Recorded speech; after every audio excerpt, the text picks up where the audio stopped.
We're live from New Delhi. You're watching DD India Live, India's voice to the world. I'm Lipakshi Khurana. Coming up in the next 30 minutes. India celebrates National Unity Day, commemorating birth anniversary of independence hero Sardar Vallabhbhai Patel, also known as Iron Man of India. Thousands to take part in Run for Unity today. United Nations pushes to open Kerem Shalom crossing to deliver aid to Gaza. UN officials repeatedly call for a ceasefire in Gaza.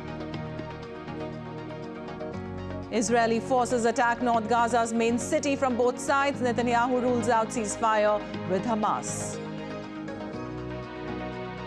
In ICC Cricket World Cup, Afghanistan upsets Sri Lanka to continue its memorable World Cup campaign.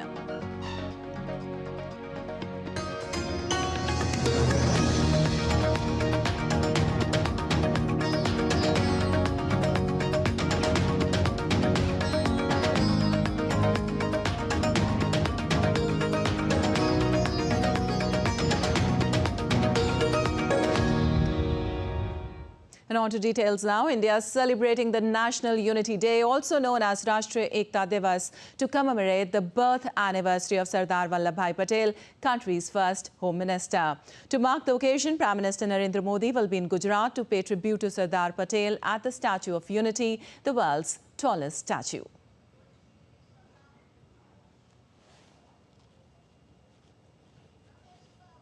Participate in the National Unity Day celebrations at the world's tallest statue, the Statue of Unity. This statue is dedicated to the unifier of India, to the Iron Man of India, Sardar Vallabhbhai Patel. And his birth anniversary is celebrated as National Unity Day every year. This time around, this Unity Day, Prime Minister Narendra Modi will be paying tributes to Sardar Vallabhbhai Patel at the world's tallest Statue of Unity. And he will also witness the Unity Parade, which will have marching contingents from the Border Security Force, various state police forces, as well as a flypast by the Indian Air Force and much more. Several development projects across the tribal belt of Kevadia will be on the itinerary, which the Prime Minister will inaugurate and lay the foundation stone for. The Honorable Prime Minister would be inaugurating and doing the groundbreaking ceremony of various development projects of Ekta Nagar. It has always been the Prime Minister's dream and also the vision that Ekta Nagar be developed as a green city, if we may call it a city, but on the same initiatives like a green place. A lot of initiatives were taken on the same lines. Besides this, the Prime Minister will address the officer trainees of the 98th Common Foundation course at the culmination of Arambh 5.0, which has 560 officer trainees from across 16 civil services of India and 3 civil services of Bhutan. Meghna Dev's report for DD India. Meanwhile, Prime Minister Narendra Modi remembered Sardar Patel for his indomitable spirit, visionary statesmanship and the extraordinary dedication with which he shaped the destiny of the nation. PM said Sardar Patel's commitment to national integration continues to guide us and the country is forever indebted to his service.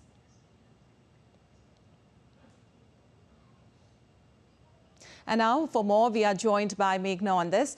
Well, Meghna, an extremely important day today. Can you tell us what all lined up for the day? Yes, obviously, 31st of October is always a very beautiful sight at the Statue of Unity, especially when we actually see that, there's a huge parade, the Unity Parade that happens here, and Prime Minister Narendra Modi is expected to arrive shortly at the Statue of Unity, and he will be paying tributes to Sardar Vallabhbhai Patel at the statue itself. And after that, just a couple of 100 meters away from the statue is this parade ground where we will see the Unity Parade, we will see the Border Security Forces contingent, we will see state police forces also marching here, and we will also see the bikers, the women bikers of the CRPF, and we will definitely see some bands, NCC and much more. And obviously one of the most important highlights of this Unity Parade is the fly past by the Indian Air Force. So definitely a lot in store for the Unity Parade, which will be obviously held in some time from now after Prime Minister Narendra Modi arrives here. And after that, obviously, there will be an address by the Prime Minister, which is expected.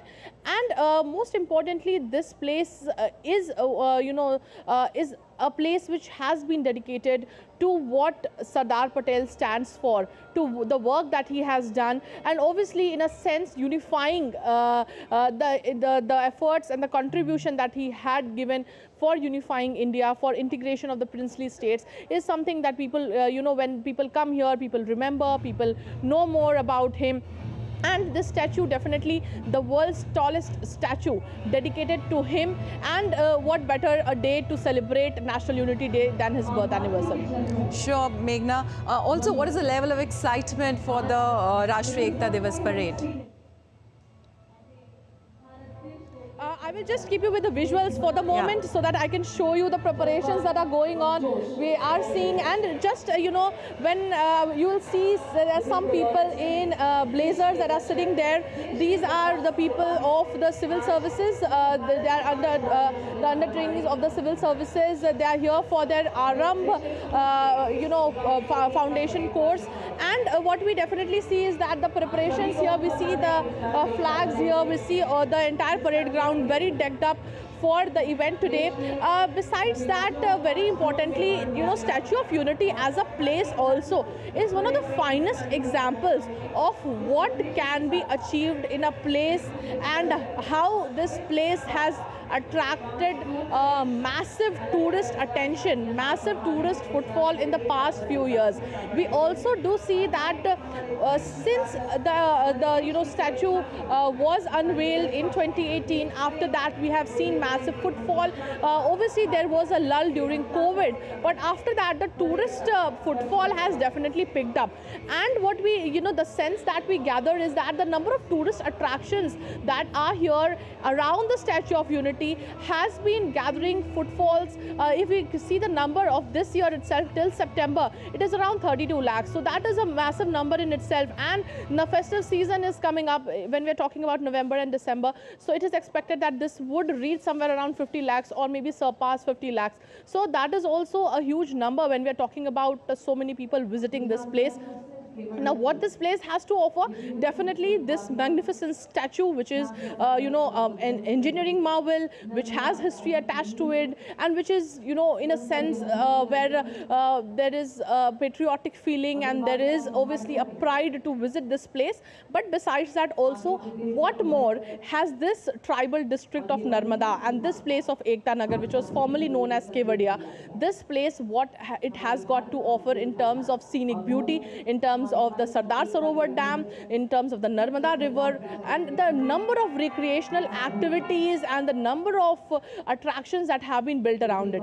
Be it the Arogyavan, which is, in a sense, an example of what can be, what India has to offer in terms of health and wellness. Besides that, there are different places like the Cactus Garden, which has a number of succulents. There are a number of places where tribal women cook and actually showcase what cuisine has this tribal area got to offer. Their art, craft, culture, and lot more is put to display at this place. Besides that, there is the jungle safari, there are different other places, and obviously the stay places have also now come up. So this place, not only in terms of tourist attraction, but what has also come up is that this place is providing a lot of employment in terms of, the locals here are gaining a lot of employment because of the tourist footfall, in terms of the hospitality industry, in terms of their own self-employment, they're having cafes here around and much more. But besides that, when we are talking about how this whole, place of Ekta Nagar has developed, this is a kind of case study, to say the least, that how a place can be developed in terms of day tourism, night tourism, and the place which was hardly known to people, which, people outside Gujarat hardly had even heard of. So this place, how it can come up on the global map, and this Statue of Unity has brought this place, Ekta Nagar, shine on the global map, and obviously, a big checklist of where the world's tallest statue is located. Indeed, a very, very proud moment today. Meghna, thank you so much for this information from there. And we're all awaiting today's event, which are lined up for today. And moving on, Israel's Prime Minister Benjamin Netanyahu has rejected calls for a ceasefire in Gaza, saying it would amount to a surrender to Hamas, surrender to the terrorists. Speaking in Tel Aviv, Netanyahu said their ground campaign in Gaza created the possibility for the release of more than 200 hostages being held by terrorist group Hamas.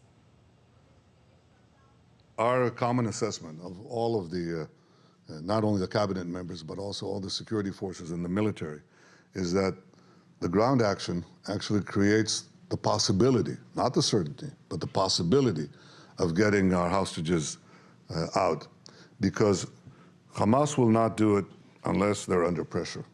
Calls for a ceasefire are calls for Israel to surrender to Hamas, to surrender to terrorism, to surrender to barbarism.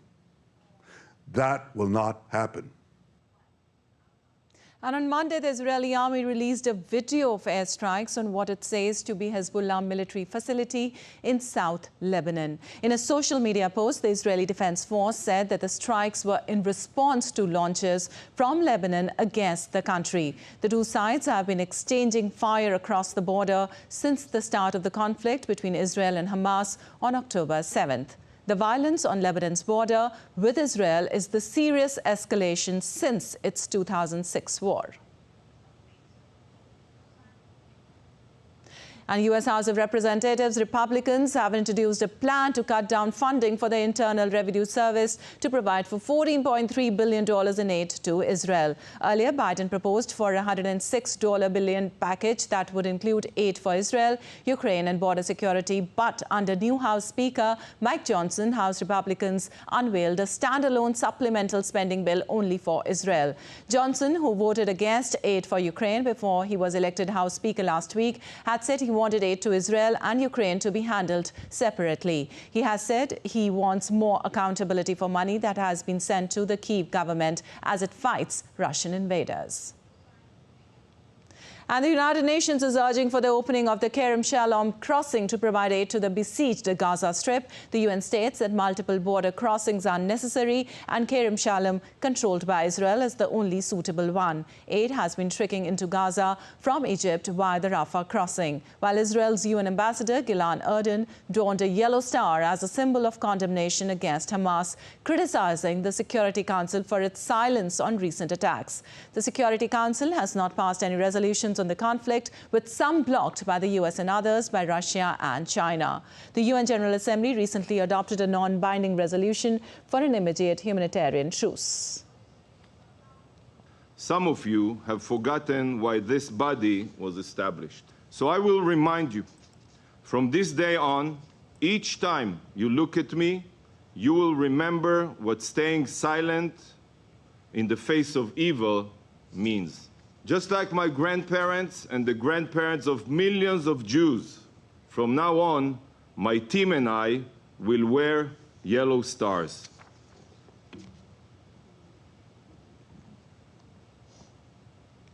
We will wear this star until you condemn the atrocities of Hamas and demand the immediate release of our hostages.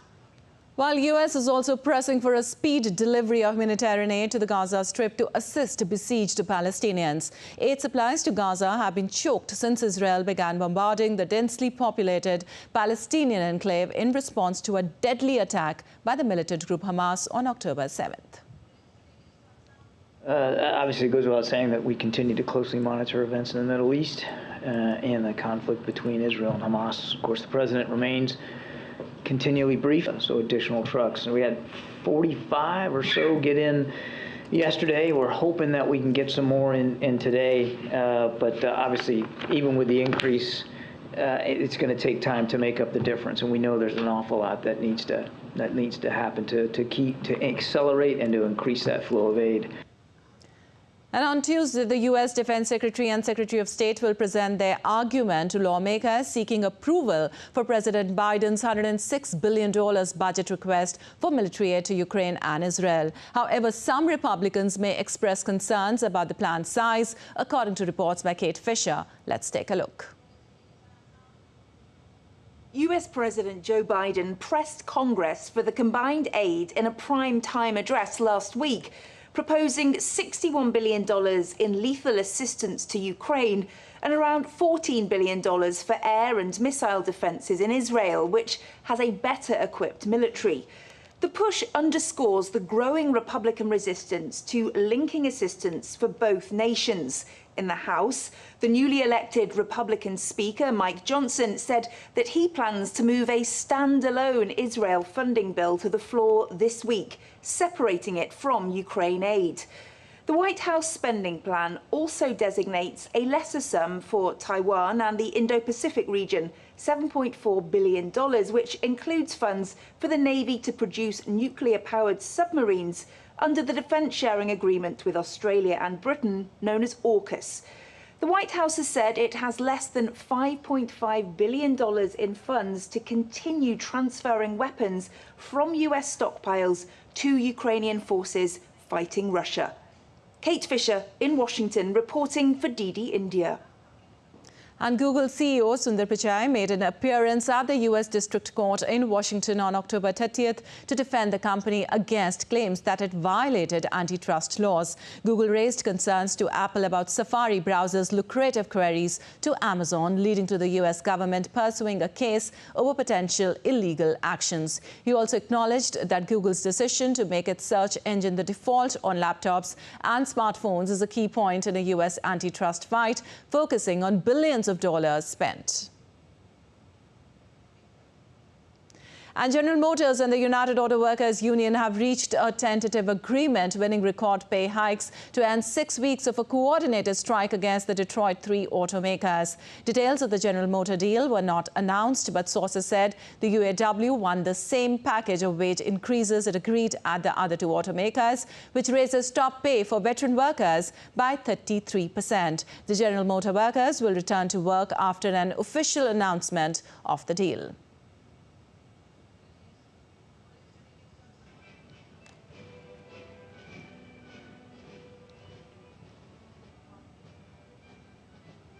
Meanwhile, U.S. President Joe Biden hailed the tentative agreement reached between General Motors and the United Auto Workers Union aimed at ending a walkout by the auto workers. Biden, at a White House event, opened his remarks by saying the agreement is another piece of good economic news and ensures the big three automakers can still lead the way on quality and innovation.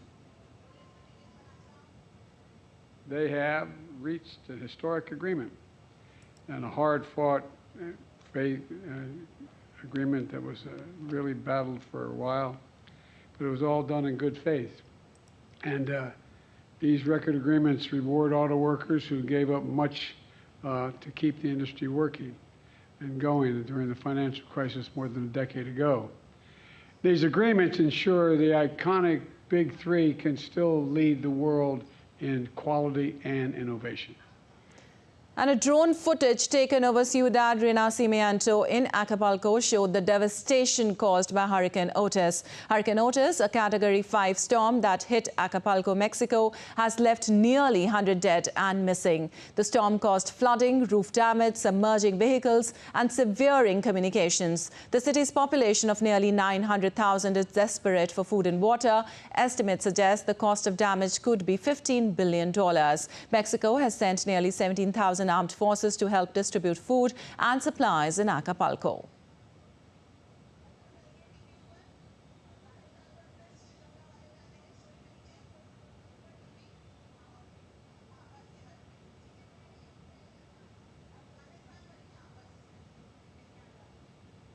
And on to ICC Cricket World Cup match between Afghanistan versus Sri Lanka. Afghanistan beats Sri Lanka by 7 wickets. Patham Nissanka scored 46, while Kusal Mendes scored 39. Fazal Haq Faruqi took 4-wicket haul. Mujib ur Rahman took 2 wickets, while Azmatullah Omarzai and Rashid Khan took 1 wicket each to win the match.